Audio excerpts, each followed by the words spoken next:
Bonjour à tous et bienvenue à l'école des vins et spiritueux.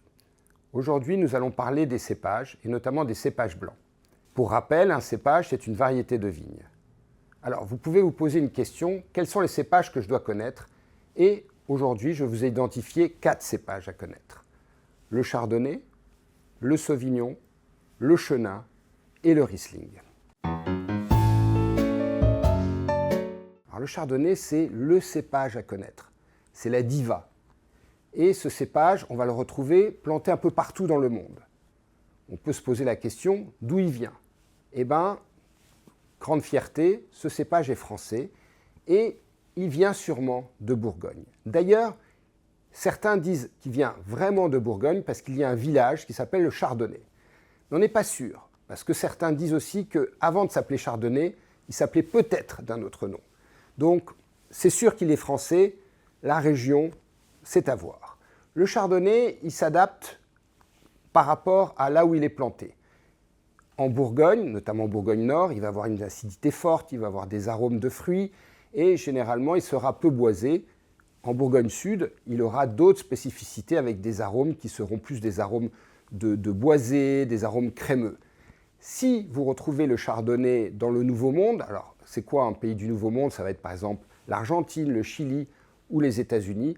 Vous aurez des chardonnays qui vont donner des fruits exotiques au nez et qui auront beaucoup plus de corps, beaucoup plus de richesse. Donc comme vous le voyez, le chardonnay est un cépage extrêmement adaptable. On le trouvera dans des vins très fruités et frais, dans des vins plutôt boisés et riches, et on le trouvera aussi dans des vins effervescents, notamment en Champagne. Deuxième cépage à connaître, le Riesling. Alors le Riesling, il vient d'où? On le trouve en Australie, en France, mais sa patrie, c'est avant tout l'Allemagne. Alors le Riesling, il va pouvoir donner des vins secs, il va pouvoir donner des vins effervescents, mais des vins doux aussi. Ce n'est pas toujours évident de savoir si on a affaire à un vin sec ou à un vin avec du sucre. Alors en France, ça sera écrit sur l'étiquette, sec ou vendange tardif par exemple.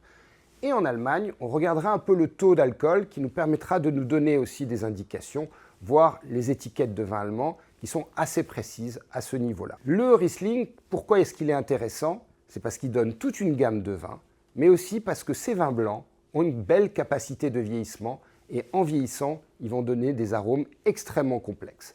Donc le Riesling, c'est vraiment un cépage à connaître. Troisième cépage à connaître, le chenin. Alors, le chenin, c'est déjà un cépage de connaisseurs. On va le retrouver en France, notamment dans le Val-de-Loire, dans des appellations comme Chinon, Montlouis, Vouvray. On va le retrouver aussi en Afrique du Sud. Et en Afrique du Sud, il porte un nom, s'appelle Steen, S-T-E-E-N, et il a été planté par des Français. Ce cépage a une grande qualité, c'est que aussi il est polyvalent. On peut le retrouver en sec, en demi-sec, en doux. On peut le retrouver aussi en vin effervescent. Et c'est aussi un vin qui a une belle capacité de vieillissement. C'est un vin qui va donner des arômes de miel, de coing, qui va donner des arômes extrêmement complexes en vieillissant. Donc là aussi, un cépage à connaître. Enfin, le quatrième cépage, c'est le Sauvignon blanc. D'ailleurs, nos amis anglo-saxons disent souvent le Sauvignon blanc. Non, Sauvignon blanc. Alors où est-ce qu'on le trouve? On le trouve d'abord en France, car c'est un cépage français qu'on va trouver dans le Val-de-Loire, qu'on va retrouver dans le Bordelais, notamment en assemblage. C'est un cépage qu'on va retrouver évidemment un peu partout. On va le retrouver en Nouvelle-Zélande, on va le retrouver aux États-Unis, et parfois aux États-Unis même, il a la mention fumé blanc. Alors ce cépage, il va avoir une acidité forte, il va avoir des arômes très intenses. On dit que c'est un cépage aromatique, car il n'y a pas besoin de le sentir beaucoup pour avoir plein d'effluves au nez. Il va avoir des arômes divers, par exemple à Sancerre, dont il est le cépage roi. Il va avoir des arômes de citron, de fumée, de silex. En Nouvelle-Zélande, il aura des arômes beaucoup plus exotiques, un petit peu de fruits de la passion, de kiwi, des choses un petit peu dans l'ananas. D'ailleurs, je vous propose qu'on fasse ensemble une dégustation. J'ai 2 vins. Le premier, c'est un Sancerre blanc, donc cépage Sauvignon. Et le deuxième, c'est un vin de Nouvelle-Zélande, de la région de Marlborough, et c'est aussi un cépage Sauvignon. Donc comme vous voyez, 2 régions, mais le même cépage. eh ben, ils ne vont pas sentir ni goûter la même chose. Le premier, le Sancerre, ben, si on le sent, il est effectivement très aromatique, mais il a des arômes différents.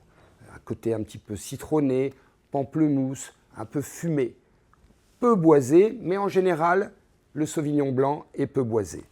Si je prends celui de Nouvelle-Zélande, eh ben, il sera aussi aromatique, mais là, beaucoup plus exotique pour nous, c'est-à-dire j'aurai un côté fruit de la passion, quelque chose de fruit beaucoup plus sucré, beaucoup plus confit. Donc vous voyez bien que ces deux cépages s'expriment différemment. Et si je les goûtais, le premier aurait une acidité beaucoup plus forte que le deuxième. Je récapitule, 4 cépages incontournables pour démarrer dans le vin, le Chardonnay, le Riesling, le Chenin et enfin le Sauvignon blanc. Ce qui peut être intéressant, c'est d'acheter ces cépages issus de différentes régions et de les goûter chez vous. Si vous voulez en savoir plus, abonnez-vous et activez la fameuse cloche pour être au courant des prochaines vidéos.